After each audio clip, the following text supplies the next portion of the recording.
Allora, per riprendere un po' il filo di discorso con la ingegnere, abbiamo accennato al discorso dei giovani, ma è importante, a prescindere che siano giovani o meno, che ci siano comunque dei ricambi generazionali per quanto riguarda i professionisti che possono avere le capacità per prendersi cura, vuoi dei giardini, perché non deve essere un giardiniere qualsiasi, ma deve avere delle attitudini, vuoi qualsiasi tipo di figura artigianale, della lavorazione del ferro, del legno, delle strutture, degli infissi o quant'altro, servono professionisti particolari. Ci sono queste figure, c'è un problema di mancanza di professionalità come in tanti altri settori?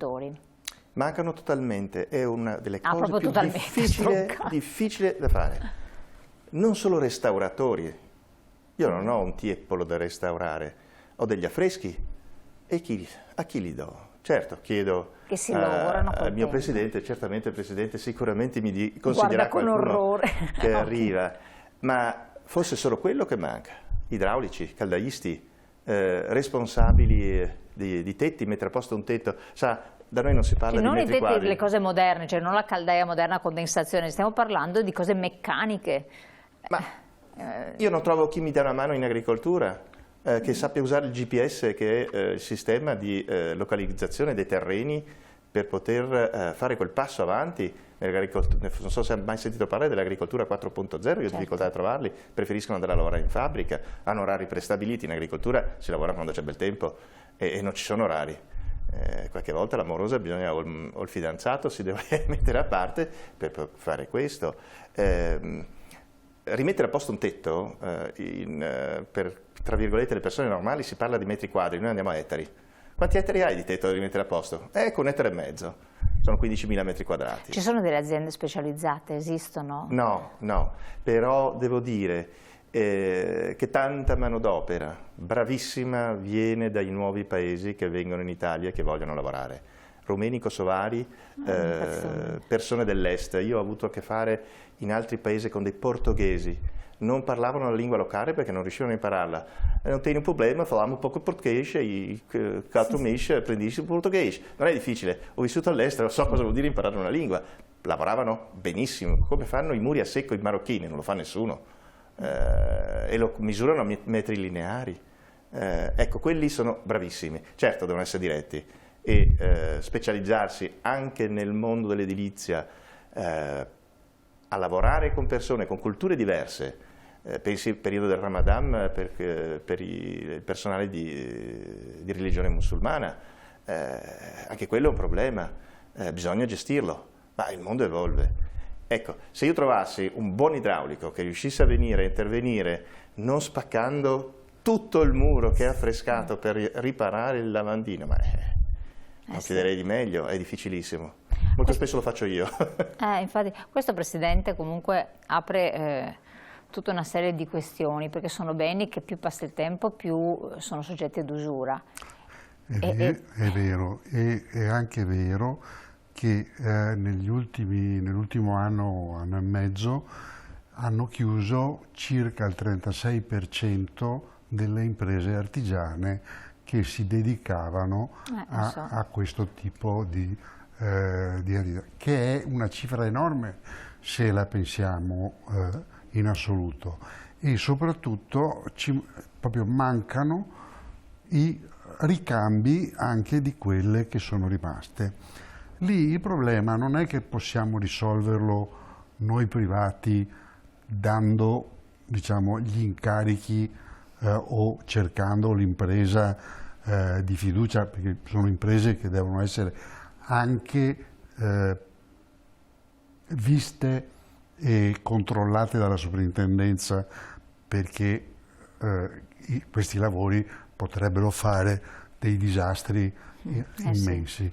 Quello che manca, e qui non è colpa di questo governo, né forse di nessun governo, non lo so, manca proprio la spinta verso gli istituti e dei problemi fiscali per gli artigiani, per fare in modo che prendano, assumano, assicurino, però bisogna che i ragazzi tornino, come ho fatto io da all'inizio non prendevo una lira facendo il praticante procuratore, non prendevo una lira e ho ringraziato sempre quell'avvocato che mi ha preso e che mi ha spiegato che certe cose non si potevano dire e certe cose non si potevano scrivere, perché è lì che bisogna trovare un sistema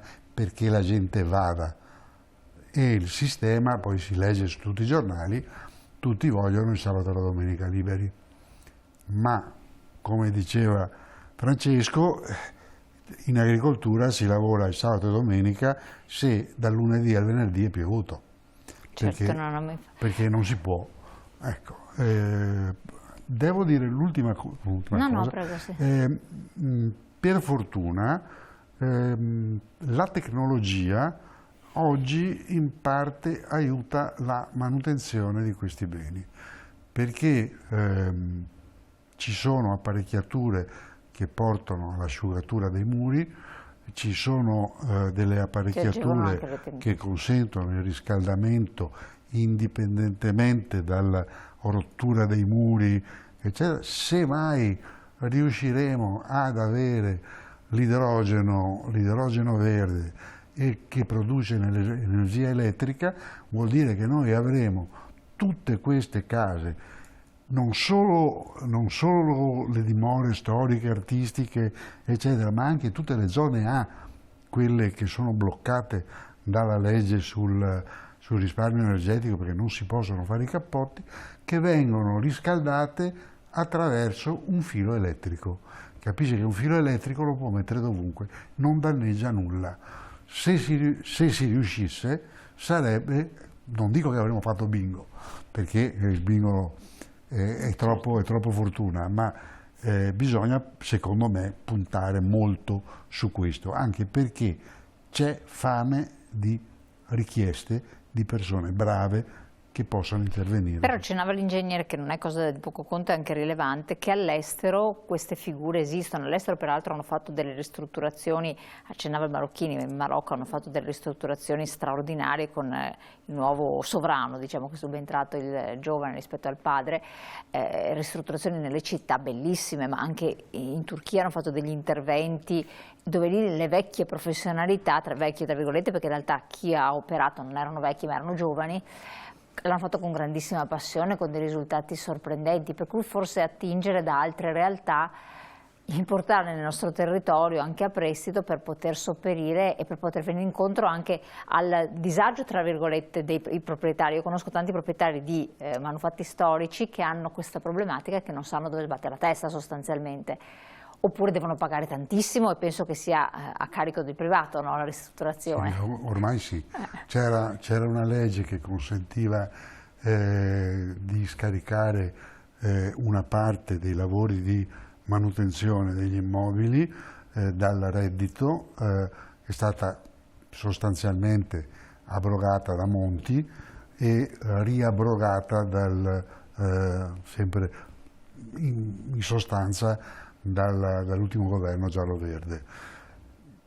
Il problema dell'artigianato che viene dall'estero è un problema delle tecniche costruttive, e cioè all'estero costruiscono in un modo, noi abbiamo costruito in un altro modo. Questo è verissimo. Il terrazzo alla veneziana è un terrazzo che adesso, se deve rifarlo, varia dai 500 agli 800 euro al metro quadrato. Capisce che sono delle cifre che può permettersi, per carità. Alcuni, diciamo un nome a caso, ma perché ha comprato un bellissimo palazzo a Venezia, Prada, può permettersi sicuramente di rifare tutto il terrazzo con le tecniche di una volta. Però non stiamo parlando dei proprietari. Non stiamo parlando, lui è proprietario, quindi potrebbe, ecco, però nella media sono dei costi che sono insostenibili. Quindi non si riesce. L'unica cosa che, almeno questo parlo per me, ma insomma mediamente riusciamo a fare, è una manutenzione molto attenta, che appena vediamo qualche cosa che non funziona interveniamo subito, ma lì ci deve essere l'occhio che vigila. Certo, assolutamente. Ecco, lei ha citato Venezia, tra l'altro, vabbè, lei ha di questi beni anche a Venezia, tra l'altro, ma Venezia, che è tutta un patrimonio storico, tutta una serie di edifici, sono tutti beni che, di cui i proprietari sono iscritti alla vostra associazione, perché sarebbe anche difficoltoso... No, sarebbe interessante per noi che fossero tutti iscritti, ma in realtà moltissimi dei palazzi, a parte alcuni che sono rimasti, diciamo, alle famiglie, ma sono pochi, in gran parte sono stati trasformati in alberghi e venduti a società. Quindi, però resta che il bene ha questa valenza. Però il bene è mantenuto, quel bene è mantenuto. Quindi diciamo che l'aspetto esterno, ma anche degli aspetti interni sono stati mantenuti, ma tutti gli interventi effettuati dagli anni 60-70 in poi fino a un certo punto hanno completamente sventrato questi palazzi, che sono illeggibili nella loro storia, e sono stati trasformati in alberghi con stanze più o meno belle. Quindi cosa che adesso teoricamente non si potrebbe fare? Adesso non si potrebbe fare, nel senso che se, non è il caso mio, ma se un proprietario di un palazzo avesse il famoso portico, che sarebbe il salone principale, di 200 metri quadrati, lui non potrebbe assolutamente dividerlo neanche in due appartamenti da 100 metri quadrati, che sono appartamenti di media per 4 persone. Certo, poi... e viceversa i manufatti realizzati, i cambiamenti realizzati negli anni 70 eccetera non possono essere messi in pristino. Non si può, no. Non si può intervenire. Non si riesce, perché sarebbe un falso. Alla fine io ridemolisco per ricostruire quello che c'era una volta. Sono cose che non hanno neanche più un senso logico. Chiaro. Ecco. No, infatti questo è importantissimo, però si collega a un altro aspetto. Adesso chiedo anche a lei, dottoressa, visto che lei fa parte di una famiglia che da tantissimi anni, decenni, centinaia d'anni è sempre proprietaria di quegli immobili, passaggio generazionale, non ne parliamo spesso quando parliamo di aziende eccetera. Anche in questo caso qui si può parlare, stavo pensando al caso dell'ingegnere con i propri figli che andranno in giro per il mondo un domani, di passaggi generazionali, se questi beni non sono redditiziamente interessanti, perché non si possono fare queste modifiche, perché tutto sommato fare anche gli ingressi non è che sia un reddito, oppure magari vengono trasformati in B&B, per carità, però o no, non c'è questo problema. Allora, sicuramente c'è il problema per chi ne fa uso privato, di dimora privata, sicuramente ha questo problema, quindi o ha una fonte di reddito tale per cui riesce a mantenere e quindi a tramandare questo bene, oppure sì, la fine che fanno spesso queste perché anche il giovane deve prendersi questa bella... certo, no? E oltretutto è una responsabilità. Io mi ricordo quando avevo 20 anni, per noi, io lo chiamavo il pachiderma, il palazzo e il giardino di Verona, perché per me era l'incubo che mi arrivasse sulla testa, perché dici, dopodiché io ho finito di campare, perché praticamente tutto quello che è la mia vita la devo dedicare a quel bene lì. Poi per fortuna si invecchia, per cui uno la sua vita se la fa fino a un certo punto, poi torna indietro, rivede certe cose. Noi siamo fortunati nel senso che è un bene aperto al pubblico, quindi si automantiene. Noi non dobbiamo partecipare col nostro patrimonio personale alla manutenzione. Quindi vi svincola in qualche modo. Questo è un caso abbastanza raro in realtà. L'Associazione Dimore Storiche nasce come una sorta di sindacato, perché sono tutti proprietari appunto di beni così importanti, di cui tra l'altro all'epoca in cui è nata l'associazione molto pochi erano aperti al pubblico, visitabili o comunque quindi si mantenevano, ma erano mantenuti da queste famiglie che li avevano ereditati. E quindi è dovrebbe avere lo scopo di creare una sensibilità nelle istituzioni ad aiutare in qualche maniera la manutenzione di questi beni. Perché? Perché questi beni, moltissimi, sono in borghi minuscoli, magari con 200 abitanti. Certo. E cos'è che tiene in piedi il borgo? L'interesse del castello piuttosto certo, che sì. potrebbe essere anche la chiesa, la bellissima chiesa, ed è questo che mantiene in vita l'Italia turistica. Certo, quindi questo Per cui è le dimore storiche fanno questo, cercano di sensibilizzare le istituzioni. Negli ultimi anni, un po' perché le dimore storiche hanno fatto passi da gigante, perché noi abbiamo un presidente nazionale particolarmente brillante che si chiama Giacomo Di Tiene, veneto anche lui, che ha molto fatto perché ci fosse un rapporto sempre più stretto con il Ministero della Cultura, che infatti c'è un rapporto più stretto con le sovrintendenze e infatti ci sono stati insomma, c'è una sensibilizzazione a questo genere di temi. Poi c'è la fase di scambio generazionale è sempre dolorosa e difficile per tutti, è dolorosa e difficile per gli agnelli, certo. Si figuri per voi. Per i proprietari di un bene. Siamo giunti al termine, grazie dottoressa. Su questa una battuta di chiusura anche a lei, ingegnere, visto che tra l'altro un po' di qualche figlio ce l'ha. Anzi, all'interno un gruppo giovani che incoraggia i propri ragazzi a interessarsi al patrimonio. Se mi permette una battuta finale, parlavamo di giardini, il grande giardino che è l'agricoltura, i voli dall'aereo in Romagna devastata, erano frutteti sommersi d'acqua, allevamenti il cui bestiame galleggiava, forza Romagna. Assolutamente sì, ha ragione. Grazie, grazie anche a lei. Una battuta, Presidente, in chiusura. Mi riallaccio a quello che ha detto Linee Imperiali. Non ci sono purtroppo aiuti da parte dello Stato, delle istituzioni pubbliche. Questo è un problema gravissimo.